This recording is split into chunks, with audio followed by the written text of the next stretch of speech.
மருந்து மற்ற தேவைகளை நிறைவேற்றுவதற்கான ரஃபா பார்டர் திறப்பு உள்ளிட்ட எல்லா காரியங்களையும் செய்வதற்கு மத்தியஸ்தர்கள் உடனடியாக உள்ளே நுழைய வேண்டும். இல்லாத பட்சத்தில் இந்த சமாதான உடன்படிக்கை ஒரு வெற்று பேப்பராக மாறிவிடும் என்பதை சுட்டிக்காட்டுகிற பாலஸ்தீன விடுதலை அமைப்பினுடைய செய்தி தொடர்பாளர், ஈரான் எந்த நேரத்திலும் தாக்குதலுக்கு உள்ளாக்கப்படலாம் என்கிற அச்சம் தற்போது உச்சம் தொட்டு கொண்டிருக்கக்கூடிய சூழல்ல ஹர்முஸ் ஜலசந்தியை நோக்கி அமெரிக்காவினுடைய விமானம் தாங்கி கப்பல்கள் சென்று கொண்டே இருக்கின்றன. குறிப்பாக ஓமான் வளைகுடாவிலே அமெரிக்காவினுடைய விமானம் தாங்கி கப்பல்கள் தற்போது தரித்து நிற்கின்றன. பல இலக்குகளை தெளிவற்றதாகவே அமெரிக்கா வைத்துக் கொண்டிருக்கிறது. எங்கெங்கெல்லாம் அட்டாக் பண்ண போறோங்கிறத வெளிப்படையாக சொல்லாம வச்சிருக்கிறாங்க.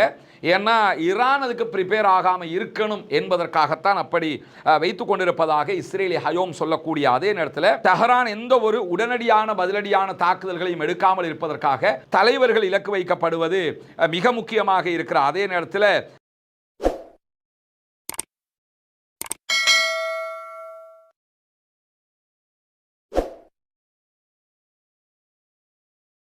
அன்பிற்கினிய சகோதர சகோதரிகளே, நம் அனைவர் மீதும் ஏக இறைவனுடைய அமைதியும் கருணையும் உண்டாகட்டுமாக என்கிற உயரிய பிரார்த்தனைகளோடு பாலஸ்தீனத்தினுடைய காசா பகுதிகளில் இஸ்ரேல் நடத்தி வந்த 2 ஆண்டுகளுக்கு மேலான பாரிய யுத்த நிறுத்தமாக மாற்றப்பட்டு இன்றோடு 107வது நாளாக இருக்கக்கூடிய இந்த தருணத்தில் என்னவெல்லாம் நடக்கிறது காசாவில், காசாவையொட்டிய சர்வதேச நிலப்பரப்பில் என்னவெல்லாம் நடக்கிறது என்கிற செய்திகளைத்தான் இன்றைக்கும் பார்க்க இருக்கிறோம். நமக்கெல்லாம் தெரியும், மத்திய கிழக்கு கொதித்து கொண்டிருக்கிறது. எந்த நேரத்திலும் ஈரான் மீது அமெரிக்க இஸ்ரேல் தாக்குதல் நடத்தப்படலாம்.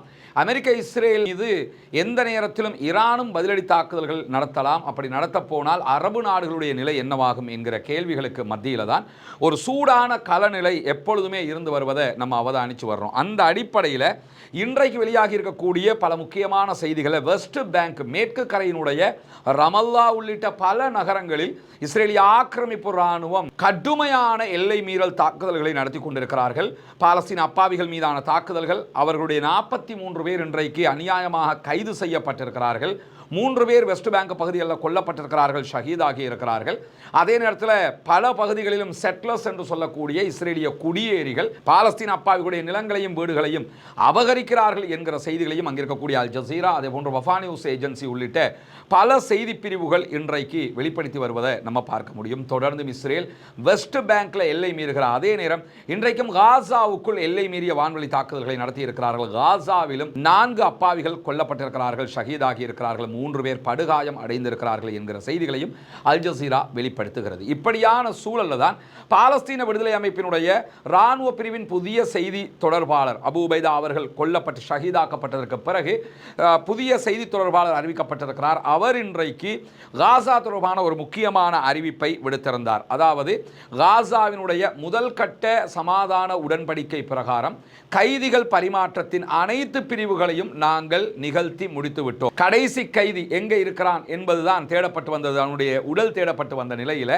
இஸ்ரேலுடைய கண்ட்ரோலில் இருக்கக்கூடிய நார்த் காசா பகுதிகளில் தான் அவனுடைய உடல் இருக்கிற காரணத்தினால பாலஸ்தீன விடுதலை அமைப்பு அதை போய் எடுக்கிறதுக்கு இஸ்ரேல் அனுமதிக்காமல் இருந்த நிலையில் மத்தியஸ்தர்கள் வழியாக இஸ்ரேலிடம் இந்த இடத்தில் தான் துல்லியமாக பிணம் இருக்கிறது என்கிற தகவல்களை பாலஸ்தீன விடுதலை அமைப்பினர் வழங்கியிருந்தார்கள். அந்த அடிப்படையில் குறித்த இடத்தை இஸ்ரேல் தேடி கண்டுபிடித்திருக்கிறது என்கிற செய்திகள் வெளியாகி இருக்கக்கூடிய நேரத்தில் முழு தகவல்களை நாங்கள் கொடுத்திருக்கிறோம், நாங்கள் சொன்ன இடத்திலேயே பிணத்தை அடையாளம் கண்டிருக்கிறார்கள். எனவே முதல் கட்ட சமாதான உடன்படிக்கை முடிவுக்கு வருகிறது, ஃபைலை நாங்கள் க்ளோஸ் பண்ண போகிறோம்.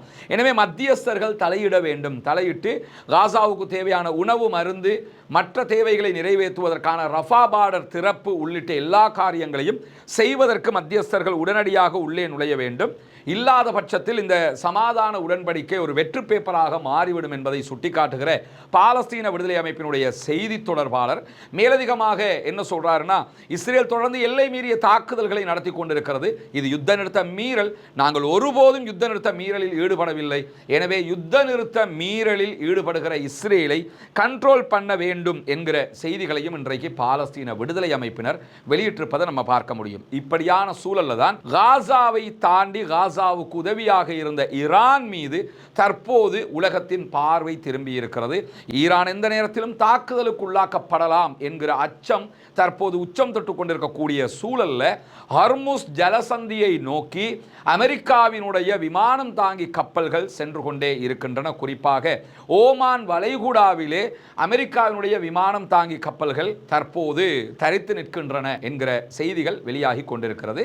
அதே போன்று சீன பெருங்கடலில் இருந்து இந்திய பெருங்கடலை நோக்கி மேலதிகமான விமானம் தாங்கி கப்பல்களும் வந்து கொண்டிருக்கின்றன. இதுவரைக்கும் ஹார்முஸ் ஜலசந்தியை நோக்கி வந்திருக்கக்கூடிய அந்த கப்பல்கள் ஓமான் வளைகுடா பகுதிகளுக்கு வந்திருக்கக்கூடிய அமெரிக்காவினுடைய கப்பல்கள் 5000க்கு மேற்பட்ட விமானிகளும் அமெரிக்காவினுடைய போர்சஸும் இருக்கிறாங்க என்கிற செய்திகளுக்கு மத்தியில் தான் இஸ்ரேலுடைய போர்சஸோட அமெரிக்காவினுடைய தளபதிகள் பேச்சுவார்த்தைகளை நடத்தி வருகிறார்கள். எந்த நேரத்திலும் ஈரான் இலக்கு வைக்கப்படலாம் என்கிற ஒரு அச்சம் மத்திய கிழக்கிலே நிலவிக் கொண்டிருக்கிறது. இப்படியான சூழல்ல அமெரிக்காவினுடைய பல இராணுவ தளங்கள் சவுதி உள்ளிட்ட பல நாடுகளில் இருப்பதை நம்ம பார்க்க முடியும். இதே பாரசீக வளைகுடா பெர்ஷியன் கல்ஃப் நீங்க எடுத்துக்கிட்டீங்கன்னா பெர்ஷியன் கல்ஃப்ல 6 அரபு நாடுகள் இருக்கிறத நம்ம பார்க்க முடியும். இந்த பகுதிகளில் இருக்கக்கூடிய எல்லா அரபு நாடுகளையும் பெரும்பாலும் அமெரிக்காவினுடைய ஏதோ ஒரு பேஸ் இருக்கிறது. இந்த பேஸுகளை நோக்கி ஈரானுடைய ஏவுகணைகள் திருப்பப்பட்டிருக்கின்றன என்கிற செய்திகளுக்கு மத்தியில் தான் ஹார்முஸ் ஜலசந்தி ரொம்ப ஆபத்தான கிரிட்டிக்கலான நிலையாக மாறி இருக்கு. ஏன்னா சவுதி அரேபியாவில் இருந்து ஈரானுக்கு இடையிலான அந்த கடற்பரப்பை நீங்கள் எடுத்துக்கிட்டீங்கன்னா கிட்டத்தட்ட 936 கிலோமீட்டர்கள் டிஸ்டன்ஸ் இருக்கக்கூடிய ஒரு கடற்பரப்பாக இருக்கிற அதே நேரத்தில் இதில் வெறும் 53 கிலோமீட்டர் பகுதிகள் தான் ஆழமான கடற்பரப்பாக இருக்கிறது. அதில் தான் எண்ணெய் தாங்கி கப்பல்கள் பயணிக்க முடியும்.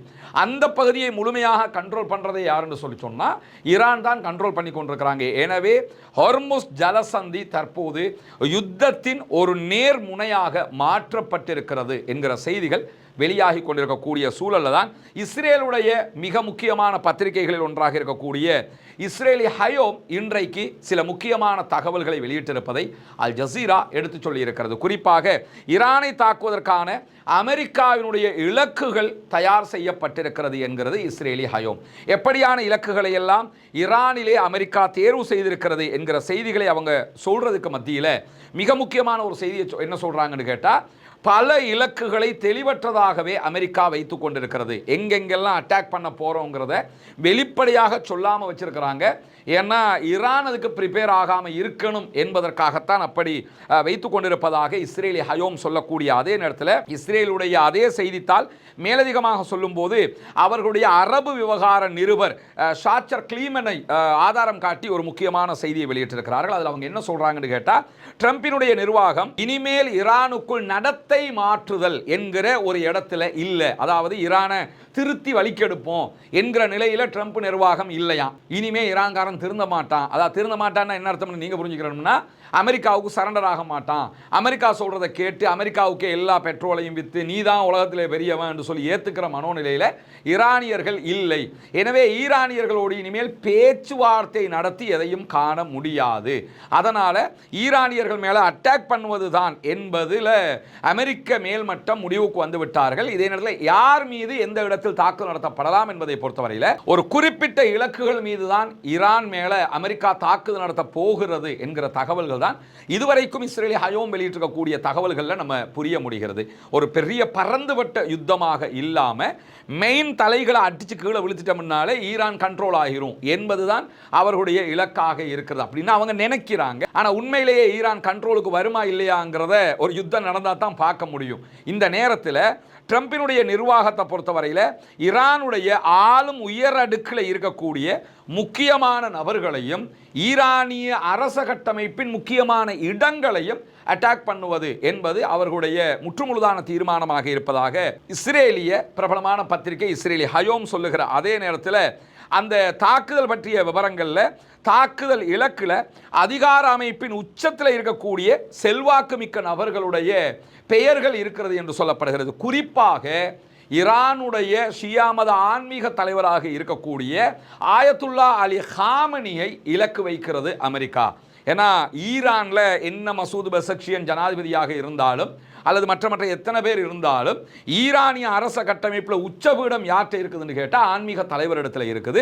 எனவே ஆன்மீக தலைவரை அட்டாக் பண்ணி அவரை கீழே விழுத்திட்டாலே அடுத்த கட்டங்களை ஈஸியாக கண்ட்ரோல் பண்ண முடியும்.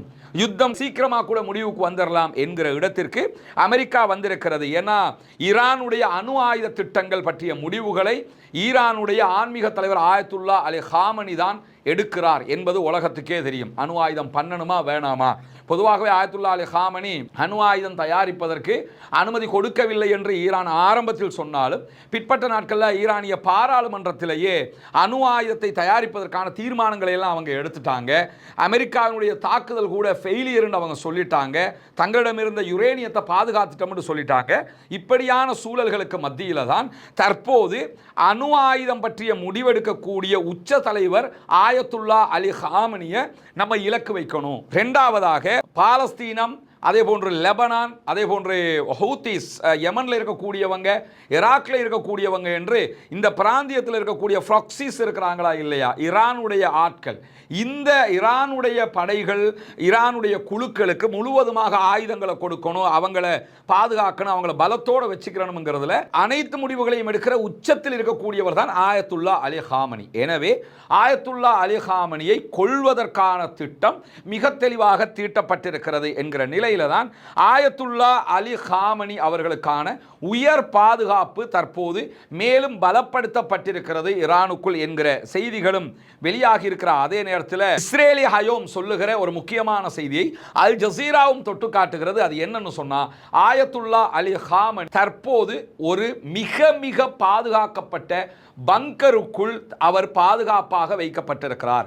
ஆயத்துல்லா அலி ஹாமனி பப்ளிக்ல இல்லை, அதாவது பூமிக்கு மேலே இருக்கக்கூடிய கட்டிடங்கள் அவர் இல்லை, பூமிக்கு கீழே இருக்கக்கூடிய பாதுகாப்பான ஒரு வளையத்துக்குள் அவர் வைக்கப்பட்டிருக்கிறார். ஏன்னா அவர் தான் அமெரிக்காவுடைய இலக்காக இருப்பாருங்கிறது அத்தனை பேருக்கும் தெரியும் என்கிற காரணத்தினால தான் அவர் ரொம்ப ரொம்ப சீக்கிரட்டாக பாதுகாக்கப்படுகிறார் என்கிற செய்திகள் வெளியாகி இருக்கிற அதே நேரம் ஆயத்துல்லா அலி ஹாமனி இல்லாவிட்டால் அவரை மிஸ் பண்றாங்களா இருந்தா ஆயத்துல்லா அலி ஹாமனிக்கு பிறகு யார் அந்த இடத்திற்கு வர இருக்கிறாரோ அவரை நாம அட்டாக் பண்ணணும் என்கிறதுல உறுதியாக இருப்பதாக அமெரிக்கா விவகாரங்கள் தற்போது இஸ்ரேலி ஹயோமால் வெளிப்படுத்தப்பட்டிருக்கிறது. அது எப்படின்னு சொன்னா, ஏற்கனவே ஆயத்துல்லா அலி ஹாமனிக்கு பிறகு யாரு அந்த இடத்திற்கு வரலாம், ஆன்மீக தலைவராகலாம் என்கிற போட்டியில முதன்மை இடத்துல இருந்தவர் தான் இப்ராஹிம் ரைசி அவர்கள். இந்த காசா வார் நடந்துகிட்டு இருக்கும் போது ஈரான்ல அசர்பைஜான்ல இருந்து வரும்போது ஹெலிகாப்டர் விபத்துக்குள்ளானதா இல்லையா, அதுல அவரும் அன்றைய வெளிவிவகார அமைச்சராக இருந்த அப்துல்லாஹியன் உள்ளிட்ட பல பேர் மரணிச்சிட்டாங்கிறது நமக்கு தெரியும். எனவே அடுத்த இடத்திற்கு அவர் வருவார் என்று இருந்த நிலையில் தான் அந்த மரணம் சம்பவித்திருந்தது. இப்போது அந்த இடத்திற்கு ஆயத்துல்லா அலி ஹாமனிக்கு பிறகு வெறும் மதகுருவாக இருப்பவர் மாத்திரம் வரப்போவதில்லை. மதகுரு பிளஸ் புரட்சிகர காவல் படையினுடைய இராணுவ ஜெனரலாக இருக்கக்கூடிய ஒருவர் தான் வர இருக்கிறார் என்கிற தகவல்களும் அமெரிக்காவுக்கு கிடைத்திருக்கிறதாம். அதாவது இப்ப இருக்கக்கூடிய ஈரானுடைய IRGC புரட்சிகர காவல் படை பிரிவுன்னு சொல்லுவாங்க, அது தனியாக ஆயத்துல்லா அலி ஹாமனியினுடைய கண்ட்ரோலில் இருக்கும். ஈரானுடைய இராணுவம் தனியாக செயல்பட்டு வருவாங்க. இப்படி இரண்டு கட்டமைப்புகள் அவங்களுக்குள்ள இருக்குது.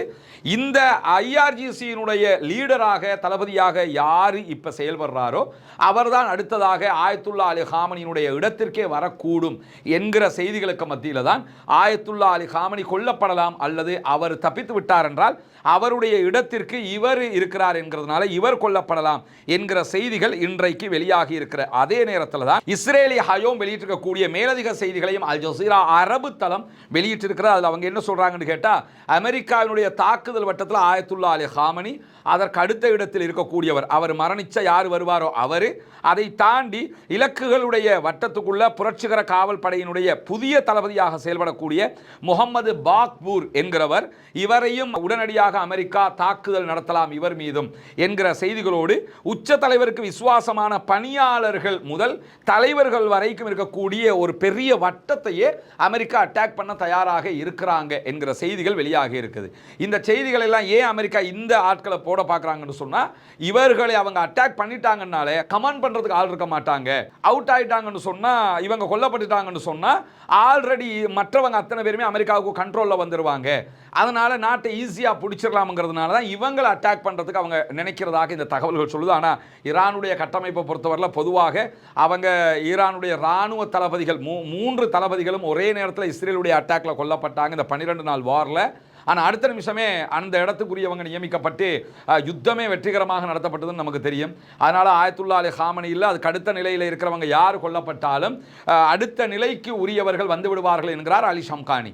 இப்படி அவர்களும் அதற்கு தயார் நிலையில் இருப்பதான செய்திகள் வெளியாகி இருக்கிற அதே நேரத்திலையும் இவங்களை அட்டாக் பண்ணுறதுக்கான காரணங்களை மிக முக்கியமானதாக இன்னும் சொல்லப்படுவது என்னன்னா, தெஹரான் எந்த ஒரு உடனடியான பதிலடியான தாக்குதல்களையும் எடுக்காமல் இருப்பதற்காக தலைவர்கள் இலக்கு வைக்கப்படுவது மிக முக்கியமாக இருக்கிற அதே நேரத்தில் படுகொலையினுடைய பட்டியல்களில் மிக முக்கியமாக இன்னொருவர் இருக்கிறார். ஃபாசிஜ் படைப்பிரிவினுடைய தளபதி காலம் ரஸா சுலைமானி என்கிறவரும் இருக்கிறார் என்கிற தகவல்களும் வெளியாகி இருக்கிற அதே நேரத்தில் குதுஸ் படையினுடைய தளபதி இஸ்மாயில் கானி போன்றவர்களும் இந்த தாக்குதல் இலக்கில் இருக்கிறார்கள் என்று சொல்லப்படுது. இப்படி ஒரு ஈரானில் ஒரு பெரிய லிஸ்ட்டையே, இப்போ இருக்கிற பெரிய தலைகளுடைய லிஸ்ட்டையே அமெரிக்கா தயார் பண்ணியிருக்கிறாங்க. யுத்தம் ஒன்று வந்தால் இவங்களை தான் அட்டாக் பண்ணுறதுக்கான திட்டமாக இருக்கிறது என்பதுதான் அவர்களுடைய மிக முக்கியமானது. இரண்டாவதாக எந்தெந்த இடங்களை அவங்க அட்டாக் பண்ணலாம் என்கிற பட்டியலும் வெளியாக இருக்கிறது. குறிப்பாக தலைநகர் தெஹரானில் இருக்கக்கூடிய அரச முக்கியத்துவம் வாய்ந்த கட்டிடங்கள், தேசிய பாதுகாப்பு கவுன்சில் கட்டிடம் இலக்கு வைக்கப்படலாம். அதே போன்று பாசிச் படைப்பிரிவினுடைய தலைமையகம் இலக்கு வைக்கப்படலாம். அதே நேரத்தில் காவல்துறை, ஈரானுடைய போலீஸ் தலைமையகம், உளவுத்துறை தலைமையகம் போன்றவைகள் இலக்கு வைக்கப்படலாம். தேசிய ஈரானுடைய எண்ணெய் நிறுவனத்துக்கு சொந்தமான தலைமையகம் உள்ளிட்ட பகுதிகள் இலக்கு வைக்கப்படலாம். அதே போன்று குஜஸ்தான் மாநிலத்தில் இருக்கக்கூடிய ஈரானுடைய எண்ணெய் உற்பத்தி நிலையங்கள், அதே போன்று ஈரானுடைய பொருளாதார நெருக்கடியை அதிகரிக்கக்கூடிய இலக்குகள் என்று எதெல்லாம் இருக்கிறதோ எல்லாத்தையும் அவங்க இலக்கு வைப்பாங்க. ஈரானுடைய பொருளாதார வளமை எண்ணெயில தான் இருக்குங்கிறதுனால இந்த பெட்ரோலியம் சம்பந்தப்பட்ட இடங்களை அட்டாக் பண்ணுகிற அதே நேரத்தில் காவல்துறை, உளவுத்துறை என்று பாதுகாப்பு வட்டத்தினுடைய தலைமையகத்தை அடிச்சு நொறுக்கிட்டா அடுத்ததாக கமெண்ட் பண்ணுறதுக்கான இடம் இருக்காது. உடனடியாக ஈரானை வந்து கண்ட்ரோலுக்குள்ளே கொண்டு வந்துடலாம்ங்கிறதுனால தான் இந்த இடங்களையும் அவர்கள் கொண்டு வந்திருப்பதாக பட்டியலுக்குள் சொல்லப்படுகிற அதே நேரத்தில் வாஷிங்டன் டிசியை தளமாக கொண்டு இயங்கக்கூடிய அறிவியல் மற்றும் சர்வதேச பாதுகாப்பு நிறுவனம் ஒரு செய்தியை வெளியிட்டிருப்பதை நியூயார்க் டைம்ஸ் சுட்டிக்காட்டி இருக்கிறாங்க. அந்த செய்தியில் சொல்லப்படக்கூடிய ஒரு முக்கியமான செய்தி என்னன்னு கேட்டால், தெஹரான் ஈரானுடைய தலைநகரத்தில் இருந்து சுமார் 32 கிலோமீட்டர் தென்கிழக்கில் இருக்கக்கூடிய பார்ஷின் இராணுவ தளம் இன்றைக்கு அவர்களால் புகைப்படமாக வெளியிடப்பட்டிருக்கிறது. இதுதான் பார்ஷின் இராணுவ தளம். இந்த சேட்டலைட் இமேஜை வச்சு அவங்க சொல்லக்கூடிய ஒரு முக்கியமான தரவு என்னன்னு கேட்டால், ஈரானில் அமெரிக்கா தாக்குதல் நடத்துகிற நேரத்தில் அந்த 12 நாள் வாருக்குள்ள அணு உலைகள் மேலே தாக்குதல் நடத்தினாங்களா இல்லையா, அந்த தாக்குதலின் போது அங்கிருந்து முன்கூட்டியே எடுக்கப்பட்ட செறிவூட்டப்பட்ட யுரேனியம் இந்த இராணுவ தளத்திற்கு தான் கொண்டு வரப்பட்டிருக்கிறதாகவும் இந்த சேட்டலைட் இமேஜின் ஊடாக இந்த இடத்துல குறிப்பாக இந்த பகுதிகளை அவங்க சொல்லி காட்டுறாங்க. இந்த பகுதிகளில் செறிவூட்டப்பட்ட யுரேனியத்தை வைத்து அணு ஆயுதம் தயாரிப்பதற்கு தேவையான கட்டமைப்புகள் உருவாக்கப்பட்டிருக்கிறது என்கிற தகவல்களை இன்றைக்கு வாஷிங்டன் டிசியை தலைமையகமாக கொண்டிருக்கக்கூடிய அறிவியல் மற்றும் சர்வதேச பாதுகாப்பு நிறுவனம் வெளிப்படுத்தி இருக்கிறது என்கிற செய்திகளும் இன்றைக்கு சுட்டிக்காட்டப்பட்டிருக்கிறது. அங்கிருந்து எடுக்கப்பட்ட தாக்குதலுக்குள்ளாகும் என்ற இடத்துல இருந்து எடுக்கப்பட்ட செறிவூட்டப்பட்ட யுரேனியம் இங்குதான் கொண்டு வந்து பாதுகாக்கப்படுகிறது என்றும் இந்த இடத்துல தான் அவங்க அணு ஆயுதத்துக்கு தேவையானவற்றை தயார் செய்து கொண்டிருக்கிறார்கள். அது அணு ஆயுதமாக தயாரிக்கப்பட்டு விட்டதா இல்லையா என்பதுதான் தற்போது இருக்கக்கூடிய கேள்வியாக இருக்கிறது என்கிற செய்திகளும் இன்றைக்கு வெளியாகி இருப்பதை நம்ம பார்க்க முடியும். ஏன்னா ஈரான் ஒரு பரந்துபட்ட யுத்தத்திற்கு தயாராக இருக்கிறது. தன்னிடத்தில் அணு ஆயுதம் இல்லை என்று ஈரான் சொன்னாலும் இல்லவே இல்லை என்று அடித்து எங்குமே சொல்லவில்லை. ஆயத்துல்லா அலி ஹாமனி அவர்கள் எந்த இடத்துலையுமே அணு ஆயுதம் எங்ககிட்ட இல்லைங்கிற வார்த்தையை அவர் பயன்படுத்தலை. மற்றவங்க அப்பப்போ அந்த வேறு விதமான வார்த்தைகளால் சொல்லி கொண்டிருக்கிறாங்க. அந்த நேரத்தில் தான் இந்த இராணுவ தளம் தற்போது பேசுபொருளாக மாறி இருக்கிறது. இதுவரைக்கும் இது பற்றிய எந்த ஒரு பேச்சுக்களும் எந்த ஊடகத்திலும் வராத நிலையில தான் தற்போது செறிவூட்டப்பட்ட யுரேனியம் இங்கு இருக்கலாம் என்று சொல்லப்படுகிறது. இது அமெரிக்காவினுடைய வாஷிங்டன் டிசியினுடைய அறிவியல் மையத்தினுடைய கருத்தாகத்தான் அல் ஜசீராவும் சுட்டி காட்டுகிறார்கள். சில நேரங்களில் உண்மையிலேயே இதில் எதுவுமே இல்லாமலும் இருக்கலாம். ஏன்னா இப்படி ஒரு படத்தை காட்டின மாதிரி தான் ஈராக்கை அட்டாக் பண்ணுறதுக்கு பெரிய ஆபத்தான ஆயுதம் எல்லாம் இருக்குதுன்னு உள்ள வந்தாங்க. அந்த மாதிரி கூட ஈரானை அட்டாக் பண்ணுறதுக்கு கூட இது கட்டமைக்கப்பட்டிருக்கலாம். ஆனாலும் இங்கே இருக்கக்கூடிய கேள்வி என்னன்னா, ஈரான் மீது அமெரிக்கா தாக்குதல் நடத்திய நேரத்தில் சம்பந்தப்பட்ட இடங்களில் செறிவூட்டப்பட்ட யுரேனியம் இருந்திருந்தால் அணுக்கசிவு கண்டிப்பாக ஏற்பட்டிருக்கும். அது ஈரானுக்குள்ள ஒரு பரந்துபட்ட ஒரு அழிவை உண்டாக்கியிருக்கும். ஆனால் அணுக்கசிவு எங்கேயுமே ஏற்படலை. எனவே அந்த இடத்தில் செறிவூட்டப்பட்ட யுரேனியம் இருக்கவே இல்லை. இரண்டாவதாக, செறிவூட்டப்பட்ட யுரேனியத்தை நாங்களே வேறு இடத்துக்கு மாற்றிட்டோம்னு சொன்ன ஈரான் எங்கே மாற்றினாங்கிறத இதுவரைக்குமே சொல்லலை. அது இந்த இராணுவ தளமாக இருக்கலாம் என்பதும் கூட சந்தேகத்துக்கிடமான பார்வைதான். அப்படியே இருந்தாலும் ஈரானுக்கு தெரியும் அடுத்ததாக நம்ம மேல் ஒரு பெரிய பாரிய படையெடுப்பு வருவதற்கு வாய்ப்பு இருக்கிறது என்பதை அனுமானித்து உடனடியாக அணு ஆயுதத்துக்கு தேவையான வேலைகளையும் ஈரான் செய்திருக்க வாய்ப்பு இருக்கிறது என்கிற நிலையில தான் தற்போது அமெரிக்கா தாக்குதலுக்கான தயாரிப்புகளில் இருக்கிறது. இது வெறும் பயம் காட்டுவதற்கான தயாரிப்பா, உண்மையான தாக்குதலுக்கான தயாரிப்பா என்பதெல்லாம் ஈரான் மீது எந்த நேரத்திலும் அட்டாக் பண்ணப்படலாம் என்கிற கேள்விக்கான பதில் வந்தவுடன் தான் நாமே அறிந்து கொள்ள முடியும். எனவே அரபு நாடுகள் தற்போது என்ன செய்ய போகிறது என்கிற கேள்விகள் இருக்கிறது. ஓமான் என்ன செய்ய போகிறது என்கிற கேள்விகள் இருக்கிறது. இதை தாண்டி தற்போது அரபு நாடுகளுடைய எல்லையில் கொண்டு வந்து நிறுத்தப்பட்டிருக்கக்கூடிய அமெரிக்காவினுடைய கப்பல்கள் உடனடியாக ஈரான் மேலே தாக்குதல் நடத்தினால் ஈரானில் இருந்து பாலிஸ்டிக் மிசைல் அட்டாக் பண்ணுவது எவ்வளவு லேசானதோ அதைவிட லேசானது யமன்ல இருந்து அட்டாக் பண்ணுறதுங்கிறது தெரியும்.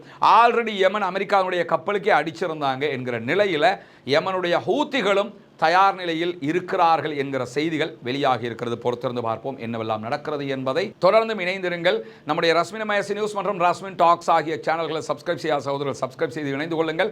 ஈரான் பற்றிய பல செய்திகளை உங்களோடு நாம் பகிர்ந்து கொள்ள தயாராக இருக்கிறோம். ஹொர்முஸ் ஜலசந்தியில் என்ன நடக்கிறது என்பது தனியான ஒரு வீடியோவாகும். அந்த இடத்தை எப்படி ஈரான் கட்டுப்படுத்துகிறது, இந்த வாரில் எப்படி அவர்கள் அடுத்த கட்டம் நகர இருக்கிறார்கள் என்பதையும் நாளைய தினம் ஒரு தனி வீடியோவாகவும் வெளியிட இருக்கிறோம். பாலஸ்தீனம் வெற்றி பெற வேண்டும், பாலஸ்தீனம் சுதந்திரம் அடைய வேண்டும், பாலஸ்தீன மக்களும் நம்மை போன்று நிம்மதியானவர்களாக மாற வேண்டும், வாழ வேண்டும் என்கிற உயரிய பிரார்த்தனைகளோடு பாலஸ்தீன அப்பாவிகளுக்காக தொடர்ந்தும் ஜனநாயக ரீதியாக குரல் எழுப்புவோமாக. வாகிறது அவ்வானா அல்ஹம்துலில்லாஹி ரப்பில் ஆலமீன்.